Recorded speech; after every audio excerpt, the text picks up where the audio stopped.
Welcome to Listen by Gene Ginsberg. This audio experience and podcast is all about social media, digital marketing, entrepreneurship, and interviews with top entrepreneurs in the digital and social space. I am your host, Gene Ginsberg, digital marketing expert, #1 best-selling author, and award-winning entrepreneur. I will be sharing with you strategies, tips, and tactics on how to grow your business and your social media following. Thanks for listening. Hey everyone, Gene Ginsberg here, and welcome to another episode of Listen by Gene Ginsberg. And very excited today to have a guest on our show, Mark Pendergrast. We met through a mutual colleague of ours, and we had a conversation a couple months ago, and I was just so interested and enamored with what you were doing. So I'd love to have a further conversation and tell our audience about your innovative things that you're up to. So before we jump into that, usually the first question I ask is, tell us about your background so we can get some context. Sure, good, and nice to meet you, Gene, and listen to all your listeners. So just a quick background on me. First, I'm delighted to be here, part of your podcast too. So I'll be honest, I'm new to the podcast business, so this is my official first podcast participation. So I'll point that out for the record. So thank you for putting up with me and ingratiating me with having you on your show. I really appreciate it. So just as a quick backgrounder, I'm here in the Seattle tech arena. I've been in various different product capacities, both as a product manager, program manager, product marketer. Over the last 20 plus years, I forget, I've lost track, I'm not counting any further. But I've been at a number of different companies here that you think of in the Seattle area. I've been at Microsoft for a good chunk of my career. Also started off my career here in Seattle at Amazon. And in between, I've worked at a number of relative startups in the SaaS and overall enterprise B2B space.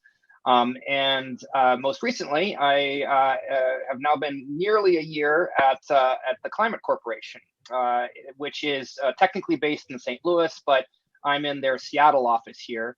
And my current role is essentially driving their overall product strategy, product planning efforts, roadmap planning, et cetera. So very exciting place to be, and I'm love to walk you guys through a little bit more about what we do. Yeah, so that would be great. So then the next typical question is, tell us about the company. Yeah, so good segue there. And, I think it's also good to touch on, what motivated me to move from, the traditional tech space here in Seattle to a company that is very much involved in the agriculture space. So not naturally something you would think of when you think of Seattle tech arena. But the good news is that Climate Corp in essence is very much a global company, and I'm actually surprised at how much interaction we're doing remotely. Even before this whole COVID thing happened, Climate was already operating very much as a global remote company. So the product management peers that I have are spread out literally across the world. We have counterparts in Europe, in Latin America, obviously in the heartland of the United States, as well as in San Francisco and here in Seattle. So that's what's really appealing to me, is that having that global impact in the agriculture space. But really motivated me was the mission through which Climate was driving its product, its services, its offerings to the market. And I should also preface that Climate Corp was and is now a subsidiary of the broader Bayer group.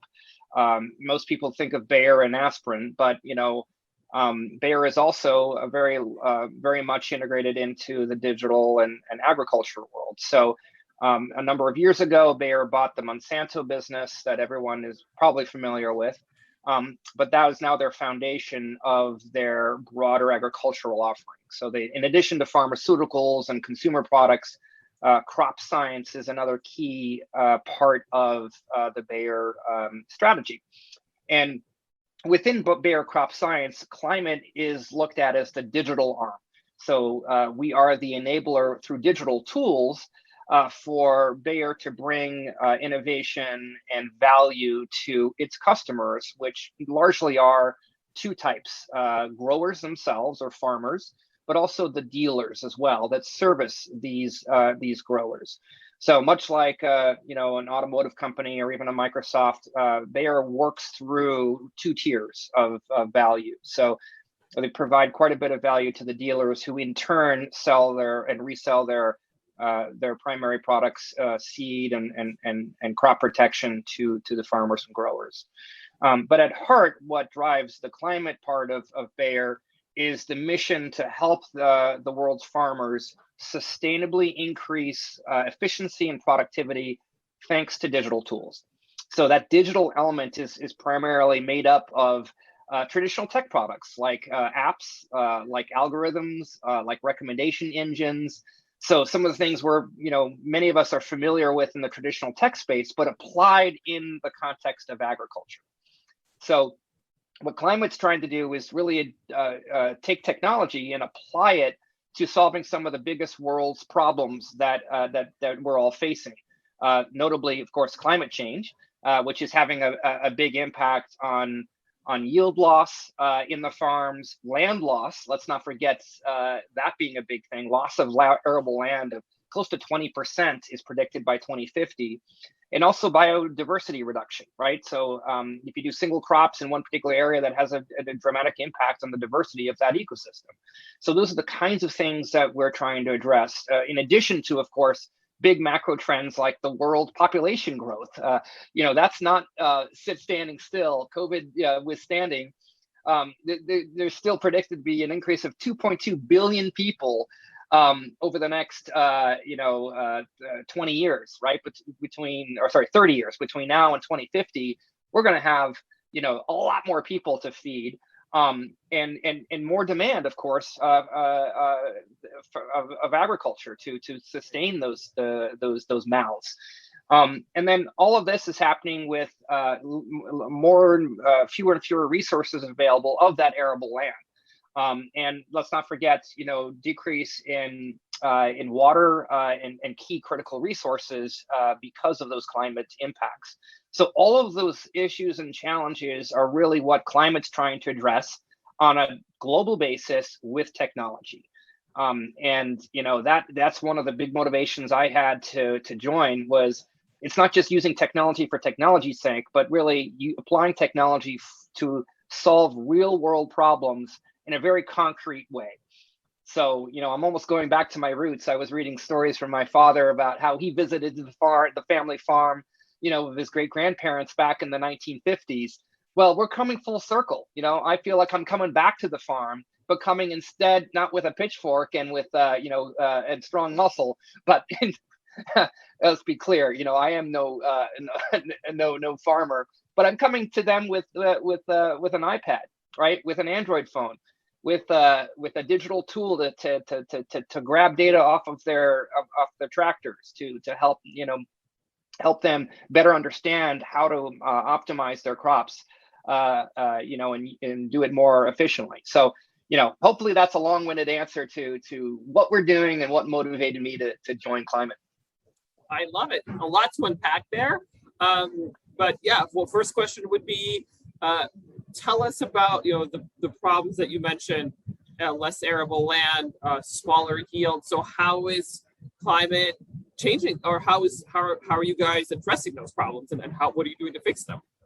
Yeah, so drilling down into maybe some more specifics, the loss of arable land means that there's more and more pressure on farmers to make do with the land that they do have.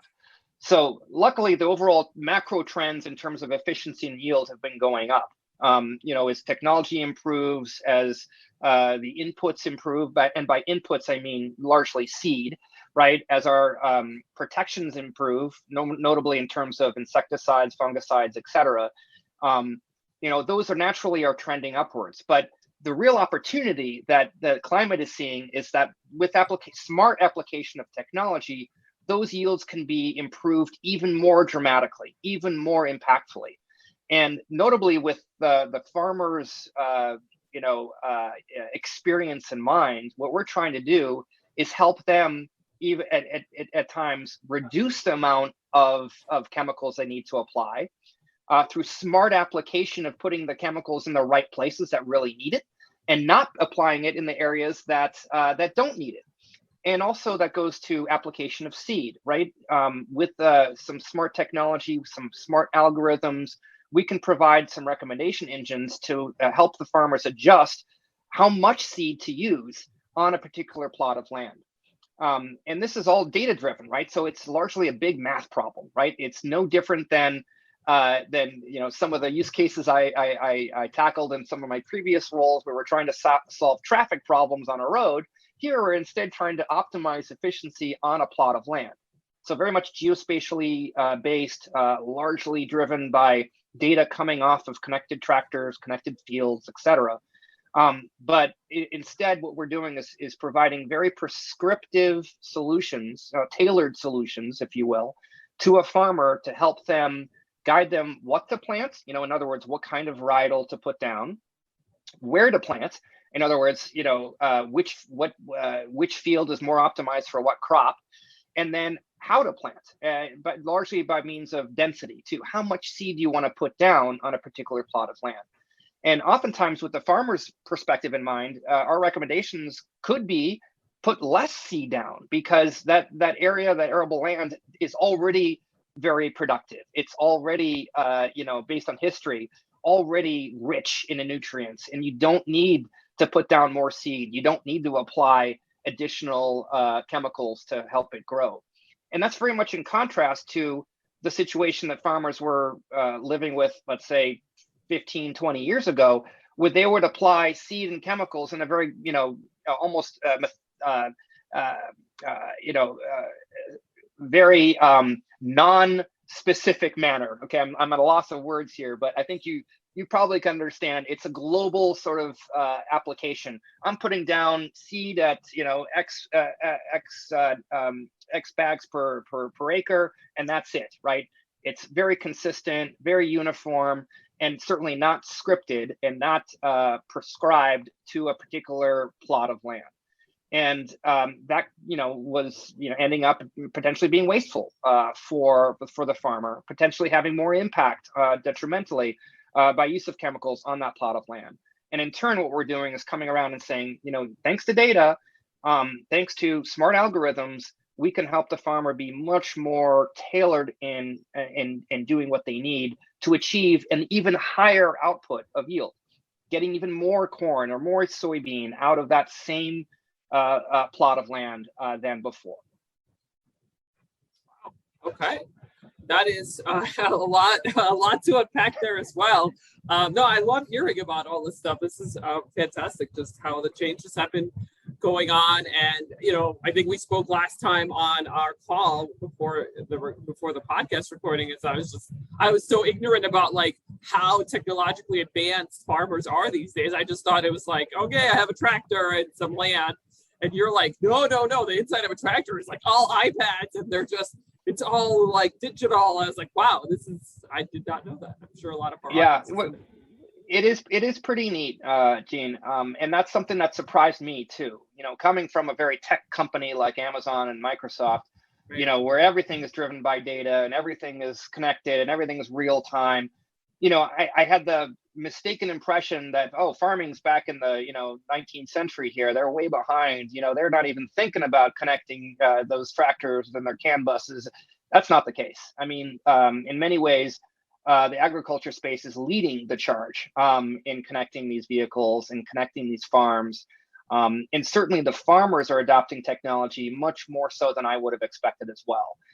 You walk into a typical farmer's a home office, for example, and you'll see nothing but monitors, right? And they're not just tracking, obviously the latest commodity prices on the Chicago Board of Trade, but naturally that's their livelihood. But they're also tracking their own analysis of the efficiency of their farm, and potentially comparing with their fellow farmers down the street or across the state. So very much data driven, which is amazing, and that's really where climate comes in. So we're not trying to push a rock up a hill, that would otherwise come down. this is technology trends that would have been happening otherwise, and we're helping sort of accelerate that and really jump on a trend that's already out there. Right, right.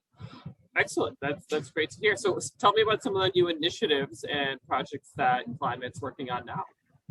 Yeah, so one of the things I'm really excited about, back to that whole sustainability side of things, are the efforts that Climate and then Bayer overall is doing to help with sustainability, in particular on the carbon initiative.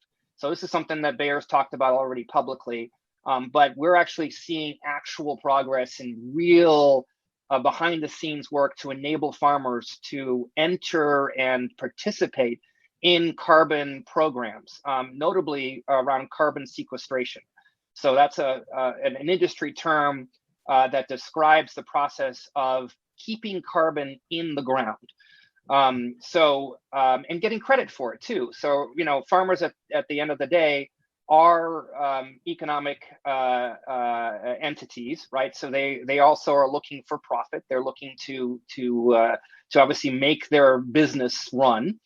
And they're on the supply side. If you look on the overall value chain of carbon sequestration and carbon credits, they're on the supply side. They have arable land that they can, in turn, create more opportunities for carbon to be put back into the ground. And then on the demand side come companies like Microsoft, like GM, Tesla, et cetera, who are buying carbon credits, right? So what Bayer and Climate are doing is we're trying to enable that intermediary piece, right? The enablement of matching demand with supply.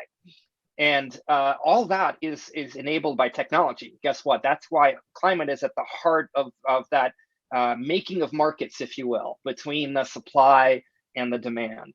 And all this is data driven. One of the things we're working on is helping farmers validate and get credit for all the carbon sequestration work that they're doing on their fields. And that could take the form of anything like growing what we call cover crops in between seasons.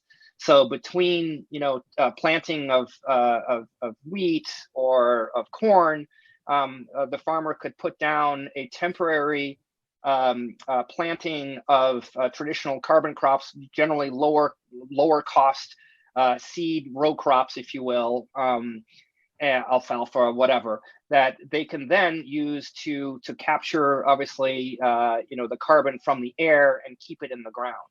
And another key practice that we are helping farmers validate is tillage too. So a traditional tillage, which is basically the act of unearthing or scraping up earth underneath, involves quite a bit of release of carbon into the atmosphere.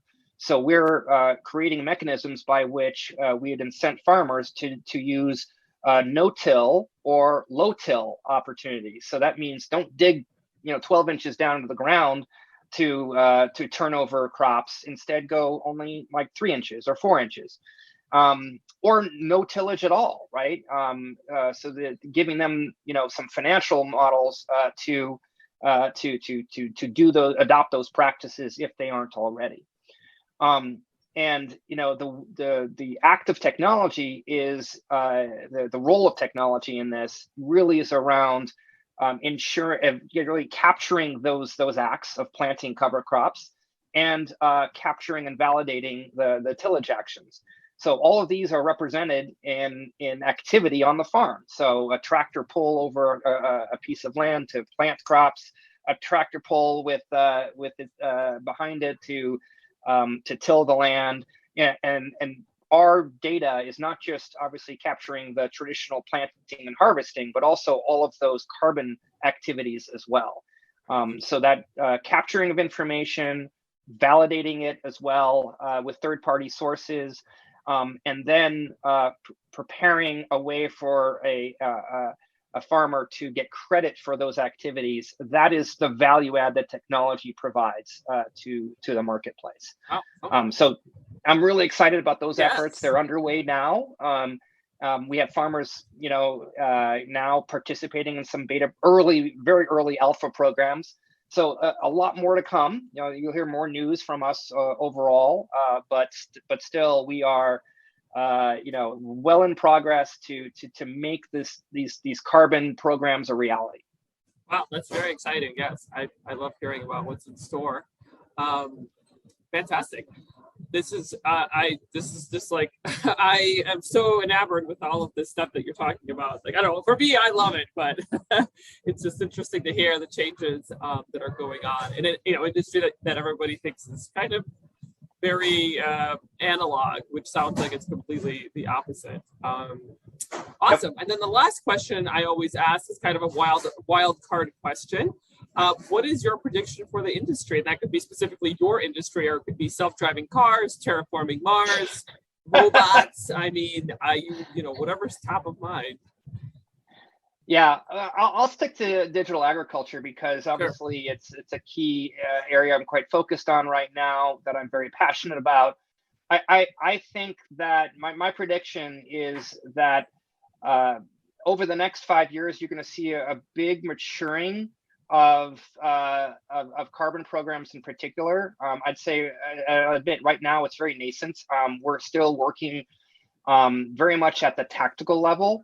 But I think over the next 3 to 4 years, you're going to see governments being more and more involved in helping facilitate the regulation aspect. Setting up more specific standards around what does it mean to do a carbon credit, how to value those carbon credits, setting up the validation mechanisms. Many of those items are being done pretty much in ad hoc ways. And also done largely independently, like say very differently in the United States from Europe, very different from LATAM.